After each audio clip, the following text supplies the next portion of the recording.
Yes sir, ಅದೇ ನಾನು ಅನೇಕ ಬಾರಿ ಹೇಳ್ತಾ ಇರ್ತೀನಿ. ನಾವು ಬಜೆಟ್ನಲ್ಲಿ ಇಷ್ಟು ಕೊಟ್ಟಿದ್ದೀವಿ, ತಲುಪ್ತಾ? ನಾವು ಕಾನೂನು ಮಾಡಿದ್ದೀವಿ, ಜನರಿಗೆ ತಲುಪ್ತಾ? ತಲುಪಿದೆಯಾ ಇಲ್ವೋ ಹೆಂಗೆ ಗೊತ್ತಾಗೋದು? ಜನ ಸಾಯ್ತಾ ಇದ್ದಾರೆ. ಎಸ್, ಅಫ್ಕೋರ್ಸ್ ಸರ್ಕಾರ ಕ್ರಮ ಕೈಗೊಂಡಿದೆ, ಇಲ್ಲ ಅಂತಲ್ಲ. ನನಗೆ ಭಾಳ ಆಶ್ಚರ್ಯ ಆಗೋದು ಒಮ್ಮೊಮ್ಮೆ, ಈ ಬಿ ಜೆ ಪಿ ಇರಲಿ ಕಾಂಗ್ರೆಸ್ ಇರಲಿ, ಈಗ ನಾವು ಕೇಳ್ತೀವಿ ಅಮಿತ್ ಶಾ ಅವರು ಒಂದು ಟೀಮ್ ಮಾಡಿದಾರಂತೆ, ಯಾವ ಕ್ಷೇತ್ರದಲ್ಲಿ ಯಾರು ಗೆಲ್ಬೋದು ಅಂತ ಗೊತ್ತಾಗತ್ತಂತೆ ಅವ್ರಿಗೆ. ಆಮೇಲೆ ಡಿ ಕೆ ಶಿವಕುಮಾರ್ ಅವರು 136 ಗೆಲ್ತೀವಿ, ನಾನು ಕರೆಕ್ಟಾಗಿ ಹೇಳಿದೆ. ಇಷ್ಟೆಲ್ಲ ಮಾಡೋ ಆಗುವಂಥ ನೀವು ಇದನ್ನು ಯಾಕೆ ಪತ್ತೆ ಹಚ್ಚೋಕ್ಕಾಗಲ್ಲ? ನನಗೆ ಯಾವತ್ತೂ ಭಾಳ ಆಶ್ಚರ್ಯ ಆಗುತ್ತೆ. ನೀವು ಪ್ರತಿ ಒಂದು ಊರಿನ 2-3 ಲಕ್ಷ ಜನರನ್ನು ನೀವು ಮಾತಾಡಿಸಿ ಏನೊಂದು ಇಲ್ಲಿ ಯಾರು ಗೆಲ್ಬೋದು ಅಂತ ನೀವು ಡಿಸೈಡ್ ಮಾಡ್ತೀರಿ ಅಂತಂದರೆ, ಒಂದು ರಾಜ್ಯದಲ್ಲಿ 224 MLA ಎಷ್ಟು ಹೋಗ್ಬೋದು, ಎಷ್ಟು ಬರ್ಬೋದು, ಎಷ್ಟು MP ಸೀಟು? ನಾವು ಕೇಳಿದ್ದೀವಲ್ಲ, ಅಮಿತ್ ಶಾ ಎಲ್ಲ ಕಲೆ ಹಾಕ್ತಾರೆ ರೀ, ಒಂದು ಟೀಮೇ ಬರುತ್ತೆ. ಅಥವಾ ಡಿ ಕೆ ಶಿವಕುಮಾರ್ ಒಂದು ಟೀಮ್ ಎಲ್ಲ ರೆಡಿ ಮಾಡಿ, ಅವರು ಒಬ್ಬೊಬ್ಬ ವ್ಯಕ್ತಿಗಳು ಮಾಡ್ತಾರೆ ಅಂತಂದರೆ, ನೀವು ಸರ್ಕಾರದ ದುಡ್ಡನ್ನೇ ಬಳಸ್ಕೊಂಡು ಮಾಡ್ಬೋದಲ್ಲ. ಯಾರ್ಯಾರಿಗೆ ತೊಂದರೆ ಆಗ್ತಾ ಇದೆ, ಯಾಕೆ ಇದನ್ನು ಪತ್ತೆ ಹಚ್ಚೋಕ್ಕಾಗಲ್ಲ? ನನ್ನ ಪ್ರಶ್ನೆಯಲ್ಲಿ ತಪ್ಪಿದೆಯಾ? ಮೈಕ್ರೋ ಫೈನಾನ್ಸ್ ಹಾವಳಿಗೆ ಬ್ರೇಕ್ ಹಾಕಿದೆ ಸರ್ಕಾರ. ಹೀಗಾಗಿ 3 ಪ್ರತ್ಯೇಕ ವಿಧೇಯಕ ತಂದಿದೆ ಸರ್ಕಾರ. ನಿನ್ನೆ ನಡೆದ ಸಂಪುಟ ಸಭೆಯಲ್ಲಿ 3 ವಿಧೇಯಕ ಚರ್ಚೆ ಆಗಿದೆ. ಒಂದು, ಕರ್ನಾಟಕ ಅಧಿಕ ಬಡ್ಡಿ ನಿಷೇಧ ಕಾಯ್ದೆ 2025, ಅಧಿಕ ಬಡ್ಡಿ ಹಾಕೋಂಗಿಲ್ಲ. ಕರ್ನಾಟಕ ಗಿರವಿದಾರರ ತಿದ್ದುಪಡಿ ವಿಧೇಯಕ 2025, ಅದರಲ್ಲಿ ಗಿರವಿದಾರರು ಇಟ್ಟಿರ್ತಾರಲ್ಲ. ಇನ್ನು ಕರ್ನಾಟಕ ಲೇವಾದೇವಿದಾರರ ತಿದ್ದುಪಡಿ ವಿಧೇಯಕ ಜಾರಿ. ಇನ್ನು ಬಜೆಟ್ ಅಧಿವೇಶನದಲ್ಲಿಟ್ಟರು ಜಾರಿಗೆ ಮುಂದಾಗಿದೆ ಸರ್ಕಾರ. ಬಜೆಟಲ್ಲಿ ಬರುತ್ತೆ.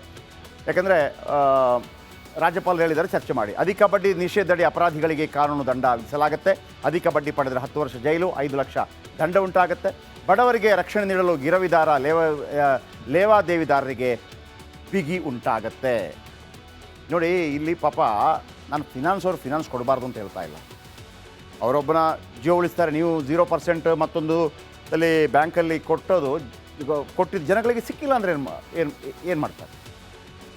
ಈಗ ನೀವು ಕರೆಕ್ಟಾದ ಬಡ್ಡಿಯಲ್ಲಿ ಜನಗಳಿಗೆ ಕೊಟ್ಟು ಸರ್ಕಾರ ವಾಪಸ್ ತಗೊಂಡ್ರೆ ಪ್ರಾಬ್ಲಮೇ ಇಲ್ವಲ್ಲ. ಫಿನಾನ್ಸ್ ಕೊಡೋರು ಕೂಡ ಹತಾಶರಾಗಬಾರ್ದು. ಹಾಗಂತ ಬಾಯಿಗೆ ಬಂದಂಗೆ ಸಾಲ ತಗೊಂಡು ಕೊಡದೆ ಸರ್ಕಾರ ನಮ್ಮ ಜೊತೆ ಇದೆ ಅಂಥೇಳಿ ಮಿಸ್ಯೂಸ್ ಕೂಡ ಆಗಬಾರ್ದು. ಇದು ನಮ್ಮ ಆಂಬೋಣ.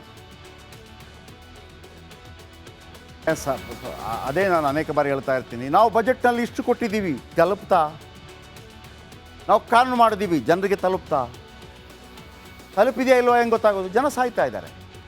ಎಸ್, ಅಫ್ಕೋರ್ಸ್ ಸರ್ಕಾರ ಕ್ರಮ ಕೈಗೊಂಡಿದೆ, ಇಲ್ಲ ಅಂತಲ್ಲ. ನನಗೆ ಭಾಳ ಆಶ್ಚರ್ಯ ಆಗೋದು ಒಮ್ಮೊಮ್ಮೆ, ಈ ಬಿ ಜೆ ಪಿ ಇರಲಿ ಕಾಂಗ್ರೆಸ್ ಇರಲಿ, ಈಗ ನಾವು ಕೇಳ್ತೀವಿ ಅಮಿತ್ ಶಾ ಅವರು ಒಂದು ಟೀಮ್ ಮಾಡಿದಾರಂತೆ, ಯಾವ ಕ್ಷೇತ್ರದಲ್ಲಿ ಯಾರು ಗೆಲ್ಬೋದು ಅಂತ ಗೊತ್ತಾಗತ್ತಂತೆ ಅವ್ರಿಗೆ. ಆಮೇಲೆ ಡಿ ಕೆ ಶಿವಕುಮಾರ್ ಅವರು 136 ಗೆಲ್ತೀವಿ, ನಾನು ಕರೆಕ್ಟಾಗಿ ಹೇಳಿದೆ. ಇಷ್ಟೆಲ್ಲ ಮಾಡೋ ಆಗುವಂಥ ನೀವು ಇದನ್ನು ಯಾಕೆ ಪತ್ತೆ ಹಚ್ಚೋಕ್ಕಾಗಲ್ಲ? ನನಗೆ ಯಾವತ್ತೂ ಭಾಳ ಆಶ್ಚರ್ಯ ಆಗುತ್ತೆ. ನೀವು ಪ್ರತಿ ಒಂದು ಊರಿನ 2-3 ಲಕ್ಷ ಜನರನ್ನು ನೀವು ಮಾತಾಡಿಸಿ ಏನೊಂದು ಇಲ್ಲಿ ಯಾರು ಗೆಲ್ಬೋದು ಅಂತ ನೀವು ಡಿಸೈಡ್ ಮಾಡ್ತೀರಿ ಅಂತಂದರೆ, ಒಂದು ರಾಜ್ಯದಲ್ಲಿ 224 MLA ಎಷ್ಟು ಹೋಗ್ಬೋದು, ಎಷ್ಟು ಬರ್ಬೋದು, ಎಷ್ಟು MP ಸೀಟು? ನಾವು ಕೇಳಿದ್ದೀವಲ್ಲ, ಅಮಿತ್ ಶಾ ಎಲ್ಲ ಕಲೆ ಹಾಕ್ತಾರೆ ರೀ, ಒಂದು ಟೀಮೇ ಬರುತ್ತೆ. ಅಥವಾ ಡಿ ಕೆ ಶಿವಕುಮಾರ್ ಒಂದು ಟೀಮ್ ಎಲ್ಲ ರೆಡಿ ಮಾಡಿ, ಅವರು ಒಬ್ಬೊಬ್ಬ ವ್ಯಕ್ತಿಗಳು ಮಾಡ್ತಾರೆ ಅಂತಂದರೆ, ನೀವು ಸರ್ಕಾರದ ದುಡ್ಡನ್ನೇ ಬಳಸ್ಕೊಂಡು ಮಾಡ್ಬೋದಲ್ಲ. ಯಾರ್ಯಾರಿಗೆ ತೊಂದರೆ ಆಗ್ತಾ ಇದೆ, ಯಾಕೆ ಇದನ್ನು ಪತ್ತೆ ಹಚ್ಚೋಕ್ಕಾಗಲ್ಲ? ನನ್ನ ಪ್ರಶ್ನೆಯಲ್ಲಿ ತಪ್ಪಿದೆಯಾ? ಮೈಕ್ರೋ ಫೈನಾನ್ಸ್ ಹಾವಳಿಗೆ ಬ್ರೇಕ್ ಹಾಕಿದೆ ಸರ್ಕಾರ.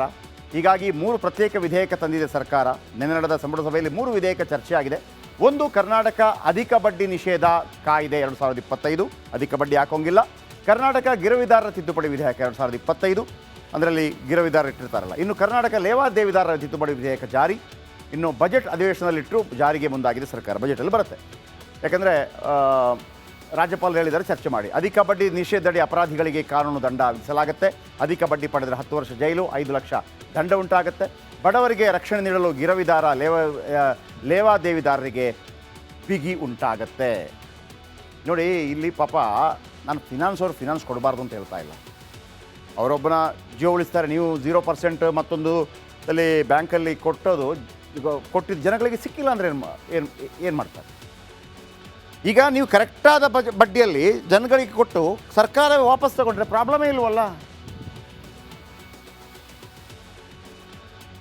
ಫಿನಾನ್ಸ್ ಕೊಡೋರು ಕೂಡ ಹತಾಶರಾಗಬಾರ್ದು. ಹಾಗಂತ ಬಾಯಿಗೆ ಬಂದಂಗೆ ಸಾಲ ತಗೊಂಡು ಕೊಡದೆ ಸರ್ಕಾರ ನಮ್ಮ ಜೊತೆ ಇದೆ ಅಂಥೇಳಿ ಮಿಸ್ಯೂಸ್ ಕೂಡ ಆಗಬಾರ್ದು. ಇದು ನಮ್ಮ ಆಂಬೋಣ. ಎಸ್ ಸರ್, ಅದೇ ನಾನು ಅನೇಕ ಬಾರಿ ಹೇಳ್ತಾ ಇರ್ತೀನಿ, ನಾವು ಬಜೆಟ್ನಲ್ಲಿ ಇಷ್ಟು ಕೊಟ್ಟಿದ್ದೀವಿ, ತಲುಪ್ತಾ? ನಾವು ಕಾನೂನು ಮಾಡಿದ್ದೀವಿ, ಜನರಿಗೆ ತಲುಪ್ತಾ? ತಲುಪಿದೆಯಾ ಇಲ್ವೋ ಹೆಂಗೆ ಗೊತ್ತಾಗೋದು? ಜನ ಸಾಯ್ತಾ ಇದ್ದಾರೆ. ಎಸ್, ಅಫ್ಕೋರ್ಸ್ ಸರ್ಕಾರ ಕ್ರಮ ಕೈಗೊಂಡಿದೆ, ಇಲ್ಲ ಅಂತಲ್ಲ. ನನಗೆ ಭಾಳ ಆಶ್ಚರ್ಯ ಆಗೋದು ಒಮ್ಮೊಮ್ಮೆ, ಈ ಬಿ ಜೆ ಪಿ ಇರಲಿ ಕಾಂಗ್ರೆಸ್ ಇರಲಿ, ಈಗ ನಾವು ಕೇಳ್ತೀವಿ ಅಮಿತ್ ಶಾ ಅವರು ಒಂದು ಟೀಮ್ ಮಾಡಿದಾರಂತೆ, ಯಾವ ಕ್ಷೇತ್ರದಲ್ಲಿ ಯಾರು ಗೆಲ್ಬೋದು ಅಂತ ಗೊತ್ತಾಗತ್ತಂತೆ ಅವ್ರಿಗೆ. ಹಾಂ, ಆಮೇಲೆ ಡಿ ಕೆ ಶಿವಕುಮಾರ್ ಅವರು 136 ಗೆಲ್ತೀವಿ, ನಾನು ಕರೆಕ್ಟಾಗಿ ಹೇಳಿದೆ. ಇಷ್ಟೆಲ್ಲ ಮಾಡೋ ಆಗುವಂಥ ನೀವು ಇದನ್ನು ಯಾಕೆ ಪತ್ತೆ ಹಚ್ಚೋಕ್ಕಾಗಲ್ಲ? ನನಗೆ ಯಾವತ್ತೂ ಭಾಳ ಆಶ್ಚರ್ಯ ಆಗುತ್ತೆ. ನೀವು ಪ್ರತಿ ಒಂದು ಊರಿನ 2-3 ಲಕ್ಷ ಜನರನ್ನು ನೀವು ಮಾತಾಡಿಸಿ ಏನೊಂದು ಇಲ್ಲಿ ಯಾರು ಗೆಲ್ಬೋದು ಅಂತ ನೀವು ಡಿಸೈಡ್ ಮಾಡ್ತೀರಿ ಅಂತಂದರೆ, ಒಂದು ರಾಜ್ಯದಲ್ಲಿ 224 MLA ಎಷ್ಟು ಹೋಗ್ಬೋದು, ಎಷ್ಟು ಬರ್ಬೋದು, ಎಷ್ಟು MP ಸೀಟು? ನಾವು ಕೇಳಿದ್ದೀವಲ್ಲ, ಅಮಿತ್ ಶಾ ಎಲ್ಲ ಕಲೆ ಹಾಕ್ತಾರೆ ರೀ, ಒಂದು ಟೀಮೇ ಬರುತ್ತೆ. ಅಥವಾ ಡಿ ಕೆ ಶಿವಕುಮಾರ್ ಒಂದು ಟೀಮ್ ಎಲ್ಲ ರೆಡಿ ಮಾಡಿ, ಅವರು ಒಬ್ಬೊಬ್ಬ ವ್ಯಕ್ತಿಗಳು ಮಾಡ್ತಾರೆ ಅಂತಂದರೆ, ನೀವು ಸರ್ಕಾರದ ದುಡ್ಡನ್ನೇ ಬಳಸ್ಕೊಂಡು ಮಾಡ್ಬೋದಲ್ಲ. ಯಾರ್ಯಾರಿಗೆ ತೊಂದರೆ ಆಗ್ತಾ ಇದೆ, ಯಾಕೆ ಇದನ್ನು ಪತ್ತೆ ಹಚ್ಚೋಕ್ಕಾಗಲ್ಲ? ನನ್ನ ಪ್ರಶ್ನೆಯಲ್ಲಿ ತಪ್ಪಿದೆಯಾ? ಮೈಕ್ರೋ ಫಿನಾನ್ಸ್ ಹಾವಳಿಗೆ ಬ್ರೇಕ್ ಹಾಕಿದೆ ಸರ್ಕಾರ. ಹೀಗಾಗಿ 3 ಪ್ರತ್ಯೇಕ ವಿಧೇಯಕ ತಂದಿದೆ ಸರ್ಕಾರ. ನಿನ್ನೆ ನಡೆದ ಸಂಪುಟ ಸಭೆಯಲ್ಲಿ 3 ವಿಧೇಯಕ ಚರ್ಚೆ ಆಗಿದೆ. ಒಂದು, ಕರ್ನಾಟಕ ಅಧಿಕ ಬಡ್ಡಿ ನಿಷೇಧ ಕಾಯ್ದೆ 2025, ಅಧಿಕ ಬಡ್ಡಿ ಹಾಕೋಂಗಿಲ್ಲ. ಕರ್ನಾಟಕ ಗಿರವಿದಾರರ ತಿದ್ದುಪಡಿ ವಿಧೇಯಕ 2025, ಅದರಲ್ಲಿ ಗಿರವಿದಾರರು ಇಟ್ಟಿರ್ತಾರಲ್ಲ. ಇನ್ನು ಕರ್ನಾಟಕ ಲೇವಾದೇವಿದಾರರ ತಿದ್ದುಪಡಿ ವಿಧೇಯಕ ಜಾರಿ. ಇನ್ನು ಬಜೆಟ್ ಅಧಿವೇಶನದಲ್ಲಿಟ್ಟರು ಜಾರಿಗೆ ಮುಂದಾಗಿದೆ ಸರ್ಕಾರ. ಬಜೆಟಲ್ಲಿ ಬರುತ್ತೆ. ಯಾಕಂದರೆ ರಾಜ್ಯಪಾಲರು ಹೇಳಿದ್ದಾರೆ, ಚರ್ಚೆ ಮಾಡಿ. ಅಧಿಕ ಬಡ್ಡಿ ನಿಷೇಧದಡಿ ಅಪರಾಧಿಗಳಿಗೆ ಕಾನೂನು ದಂಡ ವಿಧಿಸಲಾಗುತ್ತೆ. ಅಧಿಕ ಬಡ್ಡಿ ಪಡೆದರೆ 10 ವರ್ಷ ಜೈಲು, 5 ಲಕ್ಷ ದಂಡ ಉಂಟಾಗುತ್ತೆ. ಬಡವರಿಗೆ ರಕ್ಷಣೆ ನೀಡಲು ಗಿರವಿದಾರ ಲೇವಾದೇವಿದಾರರಿಗೆ ಬಿಗಿ ಉಂಟಾಗತ್ತೆ.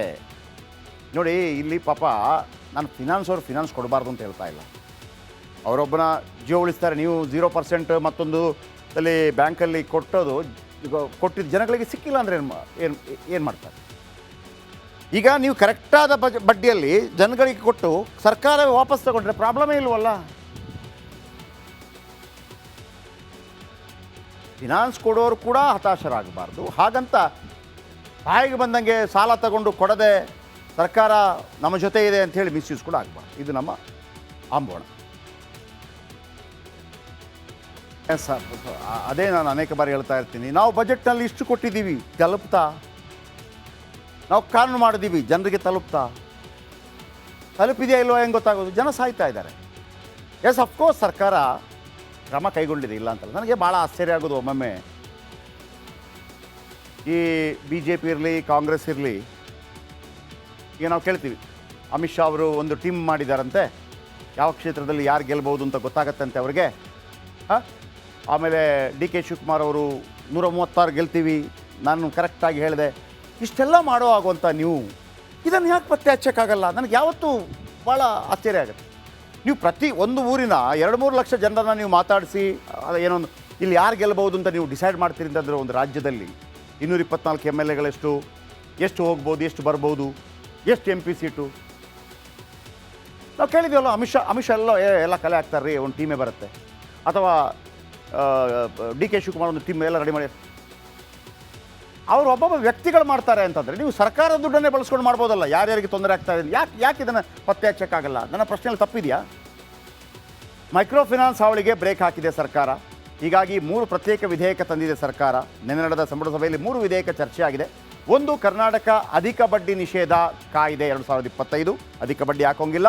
ಕರ್ನಾಟಕ ಗಿರವಿದಾರರ ತಿದ್ದುಪಡಿ ವಿಧೇಯಕ 2025, ಅದರಲ್ಲಿ ಗಿರವಿದಾರರು ಇಟ್ಟಿರ್ತಾರಲ್ಲ. ಇನ್ನು ಕರ್ನಾಟಕ ಲೇವಾದೇವಿದಾರರ ತಿದ್ದುಪಡಿ ವಿಧೇಯಕ ಜಾರಿ. ಇನ್ನು ಬಜೆಟ್ ಅಧಿವೇಶನದಲ್ಲಿಟ್ಟರು ಜಾರಿಗೆ ಮುಂದಾಗಿದೆ ಸರ್ಕಾರ. ಬಜೆಟಲ್ಲಿ ಬರುತ್ತೆ. ಯಾಕಂದರೆ ರಾಜ್ಯಪಾಲರು ಹೇಳಿದ್ದಾರೆ, ಚರ್ಚೆ ಮಾಡಿ. ಅಧಿಕ ಬಡ್ಡಿ ನಿಷೇಧದಡಿ ಅಪರಾಧಿಗಳಿಗೆ ಕಾನೂನು ದಂಡ ವಿಧಿಸಲಾಗುತ್ತೆ. ಅಧಿಕ ಬಡ್ಡಿ ಪಡೆದರೆ 10 ವರ್ಷ ಜೈಲು, 5 ಲಕ್ಷ ದಂಡ ಉಂಟಾಗುತ್ತೆ. ಬಡವರಿಗೆ ರಕ್ಷಣೆ ನೀಡಲು ಗಿರವಿದಾರ